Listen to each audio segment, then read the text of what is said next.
La série de grands coupés est l'idée de BMW de ce que devrait être une petite berline sportive premium stylisée.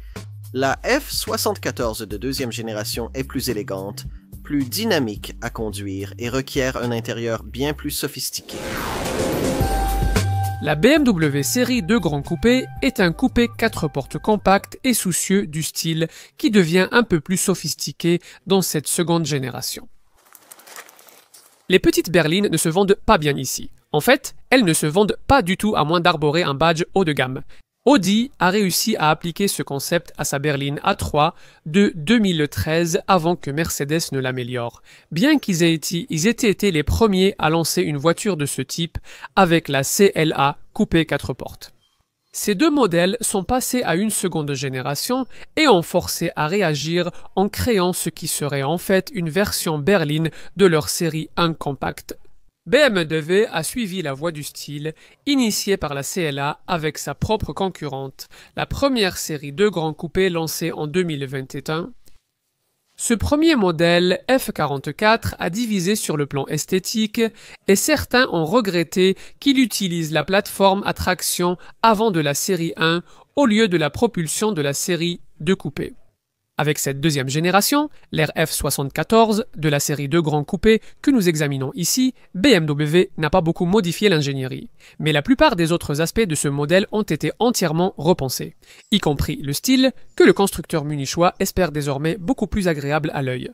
Pour examiner cela de plus près, il vous faudra l'essai routier complet habituel, aussi bien sur la voiture que sur la route.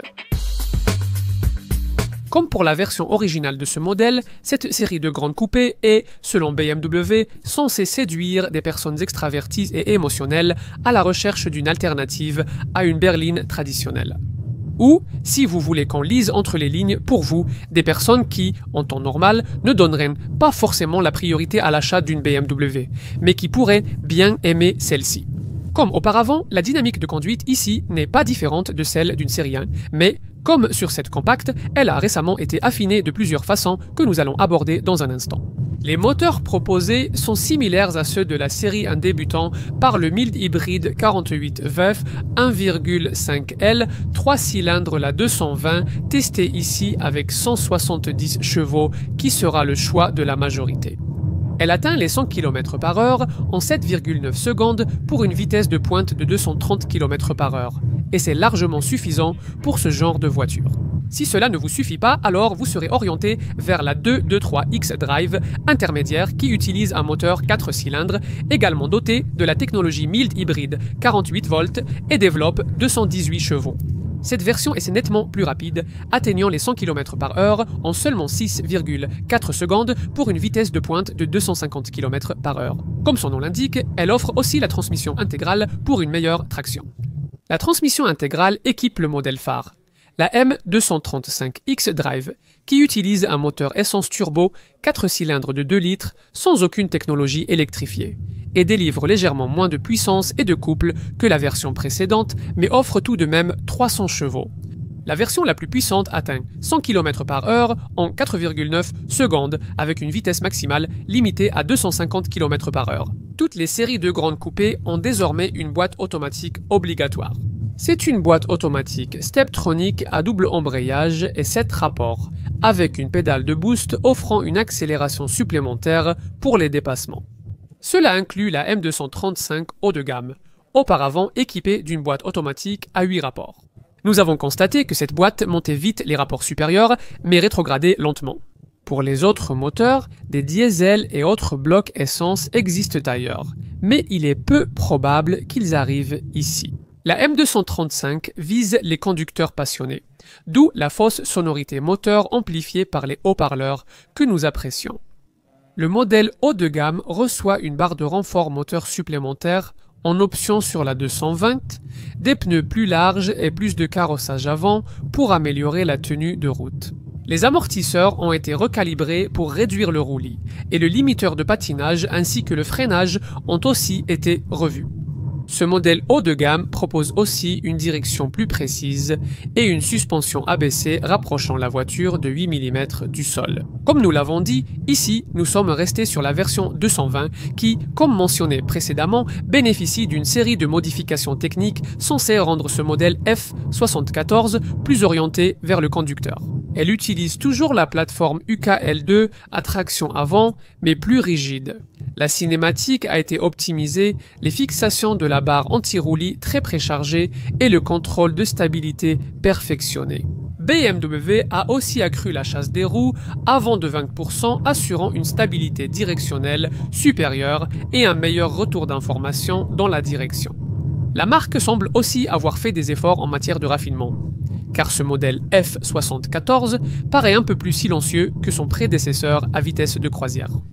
La suspension a été complètement revue. BMW parle d'adaptative, mais ce n'est pas tout à fait exact. Toutes les séries de grands coupés sont équipées d'une suspension passive, mais il s'agit du type à fréquence sélective que nous avons découvert pour la première fois sur la série 3. Le conducteur ne peut pas ajuster le confort de conduite. La soupape de l'amortisseur réagit différemment selon les sollicitations de la chaussée à haute ou basse fréquence. Vous en aurez besoin car, avec la suspension sport disponible sur toute la gamme, la voiture reste assez ferme en confort, ce qui peut être désagréable lors de trajets matinaux en banlieue. Nous recommandons donc de l'essayer avant achat. C'est une chose qui sera familière à un propriétaire d'un modèle de génération précédente. L'autre, c'est une sensation d'adhérence et de confiance que les concurrentes ne peuvent tout simplement pas égaler, avec une direction précise et exacte. Tout cela est favorisé par un équilibre technique qui s'approche de très près d'une répartition parfaite du poids 50-50 entre l'avant et l'arrière. Pour les réglages de conduite, BMW propose ce qu'elle appelle mes modes, dont certains, comme sport et efficient, influent sur la réponse de conduite et d'autres, comme personnel, expressif, relax, digital art, etc., concernent davantage les couleurs et les graphismes des écrans. Ce qui vous rappelle qu'au final, cette voiture est autant une déclaration de mode qu'une BMW. Peut-elle vraiment être les deux? Eh bien, c'est à vous d'en décider. Le design de la version originale de cette voiture n'a pas plu à tous. Même BMW qualifie désormais le style de l'ancien modèle F44 de polarisant, et ils ont essayé de rendre ce remplaçant F74 plus attrayant et plus sportif. C'est certainement plus grand. La longueur atteint désormais 4546 mm, soit 20 mm de plus. La voiture gagne aussi 15 mm en hauteur, 1435 mm, et en largeur, 1800 mm. De profil, une nouvelle variation du Hofmeister Kink apparaît sur le montant arrière avec un emblème de et les jupes latérales ont été redessinées. Il y a moins de surface métallique vierge et vous pouvez payer un supplément pour obtenir cette finition de toit contrastée en noir brillant. Ces jantes alliage bicolores à rayon léger M975 de 18 pouces sont de série sur toute la gamme, mais des jantes plus grandes de 19 pouces sont disponibles sur demande. Sur les modèles grand public, vous pouvez passer au frein M-Sport avec des étriers dotés de cette finition rouge brillante. Sur le modèle M235X, Drive les étriers sont bleus. Par rapport à la version précédente, la face avant a une calandre en rein plus large et plate, pouvant avoir un contour illuminé et, comme ici, des éléments M Shadowline brillants. L'avant arbore des phares LED BMW plus fins et un spoiler profond doté d'un pilier central. À l'arrière, les feux ont été redessinés et c'est ainsi que vous distinguerez aisément ce modèle standard du haut de gamme M235X Drive, doté d'un échappement quadruple M. La M235 a aussi ce discret becquet arrière M, monté sur ce modèle standard, inclus dans le pack optionnel M Sport Package Pro. Un look résolument sportif donc, qui fait partie du style extérieur du série 2 Grande Coupé, lequel a clairement évolué par rapport au modèle précédent, et se distingue nettement de son modèle d'honneur, la série 1. Regardons à l'intérieur maintenant. Prometteur, la porte se ferme avec un bruit sourd que l'on ne retrouve pas habituellement sur ce type de design sans cadre. Mais en regardant autour de soi, il est vite évident que l'acide désoxyribonucléique de la série 1 est beaucoup plus présent ici dans l'habitacle où les deux voitures partagent pratiquement tout. Il y a quelques différences de détail par rapport à la version hatchback, comme les panneaux argentés avant-gardistes aux extrémités du tableau de bord, et le positionnement différent des poignées de porte et des commandes de vitres. Mais, à part cela, ce modèle F74 reçoit une version assez standard du dernier cockpit pour voiture compacte du constructeur munichois, avec les deux écrans du système BMW Live Cockpit Plus. Tout paraît haut de gamme autour de vous. Même les versions classiques ont des sièges sport chauffants en Alcantara M noir et sellerie Vagonsa. De plus, il y a des inserts intérieurs en aluminium hexacube rétroéclairé avec un éclairage d'ambiance élégant et un ciel de toit anthracite. La surpiqûre tricolore M du côté passager de la planche de bord est également une belle touche. Et il y a aussi un volant M à la jante épaisse mais plutôt surdimensionné avec de grandes palettes de changement de vitesse. À travers ce volant, vous voyez le nouvel écran d'instrumentation de 10,25 pouces. Vous pouvez modifier l'affichage via le contrôleur en forme d'engrenage sur le rayon droit du volant. Écran M, données de trajet, vue assistée, planificateur d'itinéraire, carte, G-mètre et écran média radio. Le contrôleur en forme d'engrenage permet aussi d'ajuster la nouvelle présentation de l'affichage tête haute. Il existe des options standards de vue assistée, sportive et de courbe à venir. Si vous avez l'ancien modèle F44, vous remarquerez le nouvel écran central d'infodivertissement de 10,7 pouces. Malheureusement, vous ne pouvez plus y accéder via le contrôleur inférieur eDrive pratique, mais BMW a ajouté des fonctions de raccourci rapide à l'écran et a amélioré le système de commande vocale de l'assistant personnel intégré.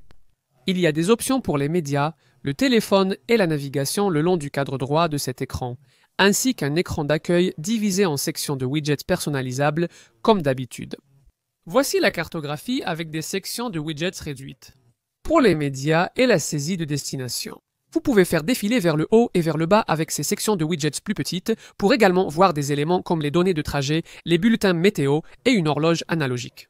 La petite icône d'application le long du bord inférieur de l'écran vous connectera à des rangées de petites icônes qui, selon les options que vous avez cochées lors de l'achat de la voiture, peuvent inclure certaines des meilleures fonctionnalités des grandes voitures de BMW, comme le Wi-Fi, la vidéo, un enregistreur de conduite, la fonctionnalité Alexa et toute une gamme de jeux Air Console. Vous pouvez aussi acheter d'autres fonctionnalités via la boutique Connected Drive intégrée. L'espace de rangement dans l'habitacle est tout juste acceptable. Un compartiment à couvercle entre les sièges, une boîte à gants correcte et des bacs de porte pratiques sont présents. Vous trouverez 2 ports USB et une prise 12 volts près des portes gobelets.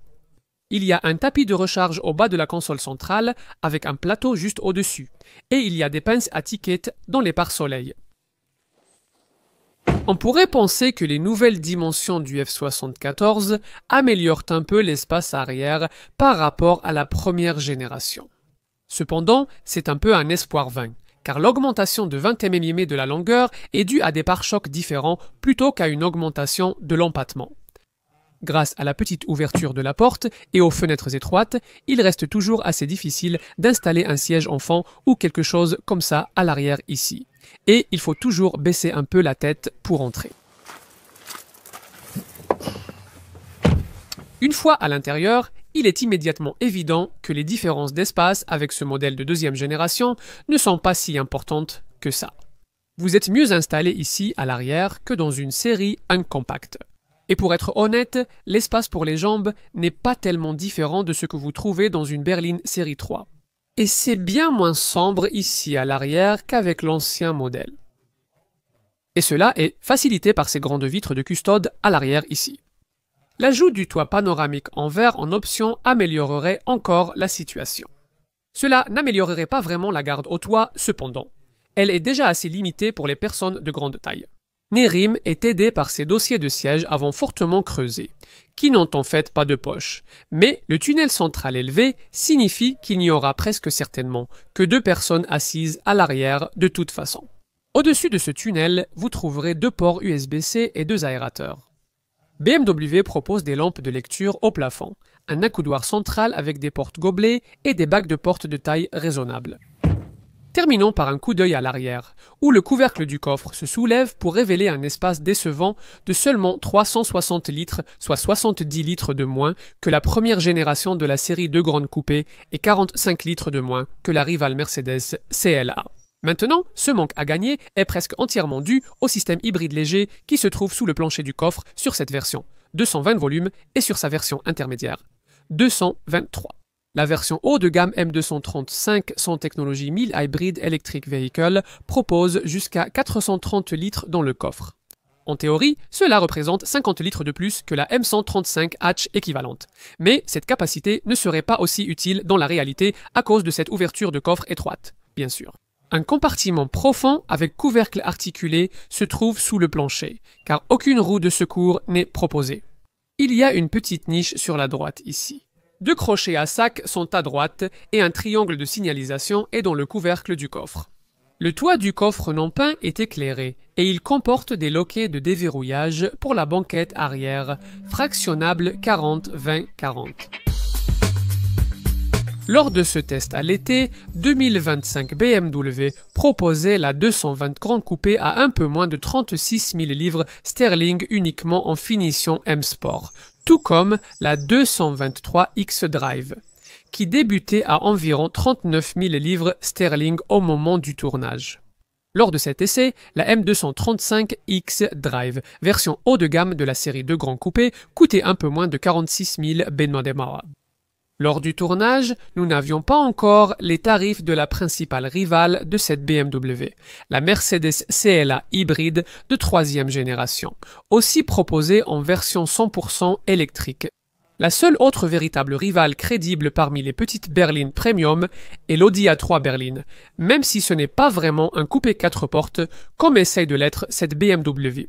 Lors du tournage, l'Audi A335 Turbo Fuel Stratified Injection S Tronic 50 G-Chic S-Line proche de cette grand coupé 220-276 Edge coûte quasiment le même prix que celui demandé ici par BMW. Si cela suffit à vous convaincre de dépenser votre argent chez ce constructeur munichois, vous serez ravi de constater que la marque bavaroise propose un niveau d'équipement de série élevé, avec une 220 ou 223 M Sport. Comprenons notamment des jantes alliage bicolore M9 175 de 18 pouces à branches en Y.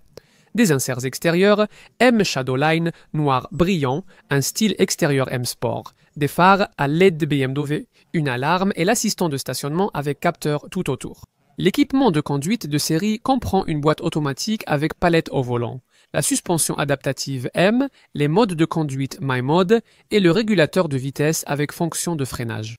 À l'intérieur, l'équipement de série comprend un combiné d'instruments de 10,25 pouces, un volant M en cuir, des sièges sport avant chauffant, une sellerie M en Alcantara noir et Baganza, la climatisation automatique, des inserts intérieurs Hexacube en aluminium rétroéclairé, l'éclairage d'ambiance et un ciel de toit en tracite. Connectivité multimédia. Désormais, cela passe par un pack BMW Live Cockpit Plus qui, en plus du combiné d'instruments numériques, vous offre un écran central de contrôle de 10,7 pouces pour l'infodivertissement. Le système d'exploitation intégré 9 Mediatek comprend la navigation BMW Maps ainsi que l'assistant personnel intelligent de la marque avec commande vocale. Il y a Apple CarPlay et Android Auto. Il y a une interface Wi-Fi, des mises à jour logicielles à distance et une connectivité 4G Long Term Evolution. De plus, il y a aussi un système audio à 6 haut-parleurs qui comprend un amplificateur de 100 watts. La M235X Drive haut de gamme possède évidemment ses spécifications sur mesure. Les principaux points forts ici incluent un système d'échappement quadruple M, un aileron arrière M couleur carrosserie, des vitres teintées et des freins M Sport avec des étriers bleus. Et si vous souhaitez dépenser plus pour cette voiture, comme la plupart des clients de la série de grands coupés, eh bien, le pack technologique en option ajoute la recharge sans fil, l'accès confort, la projection du logo depuis les rétroviseurs extérieurs, un rétroviseur intérieur sans cadre à atténuation automatique, et il y a aussi des phares à LED adaptatifs. Le pack Technologie Plus inclut tout cela, et en plus, il améliore l'habitacle avec le pack BMW Live Cockpit Professionnel, qui vous offre un affichage tête haute, et le système Parking Assistant Plus de BMW. Les options de luxe incluent un toit panoramique en verre et un système Hi-Fi Harman Kardon amélioré, qui offre une puissance de 205 watts et comprend 12 haut-parleurs avec logos illuminés, intégrés derrière des panneaux en acier inoxydable. La voiture d'essai ici dispose aussi de quelques autres options que vous pourriez vouloir, comme des vitres de protection, des sièges avant électriques, un volant chauffant et vous pourriez également vouloir ajouter un toit panoramique en verre. En termes d'attrait visuel, nous avons ici deux autres options clés. Une finition contrastante pour le toit en noir brillant et le pack optionnel M Sport Package Pro qui ajoute des éléments M, Shadowline étendu en noir brillant à la calandre BMW. Avec ce pack, vous obtenez également un spoiler arrière M, des freins M Sport avec une finition rouge brillante, ainsi que des sièges avant M Sport sur la M235X Drive. Vous pouvez également ajouter soit des sièges avant actifs qui adaptent le soutien latéral dans les virages, soit des sièges avant M Sport. Une barre de remorquage et des jantes de 19 pouces sont aussi proposées. Sachez que, sauf si vous optez pour le blanc alpin uni, seule couleur standard, un supplément vous sera facturé pour toute autre teinte. Ici, nous avons une finition Thunder Night. Pour la sécurité, outre les airbags habituels, la caméra ActiveGuard inclut de série le Pack Driving Assistant avec avertisseur de collision frontale et de sortie de voie. Il y a aussi l'avertisseur de sortie et la reconnaissance des panneaux de signalisation, ainsi que l'assistant de stationnement de la marque avec l'assistant de marche arrière. La plupart des fonctions de sécurité avancées des caméras coûtent généralement un supplément. Certaines sont incluses dans le pack Driving Assistant Plus à 7 cents livres sterling, mais la plupart figurent dans le pack Driving Assistant Professional, facturé 1700 livres sterling. BMW ne développe plus de moteurs à combustion, mais fait de son mieux pour améliorer l'efficacité des moteurs à carburant fossile qu'elle possède déjà. Le moteur essence 3 cylindres, mild hybride. 48 volts de 1,5 litres utilisé par ce modèle.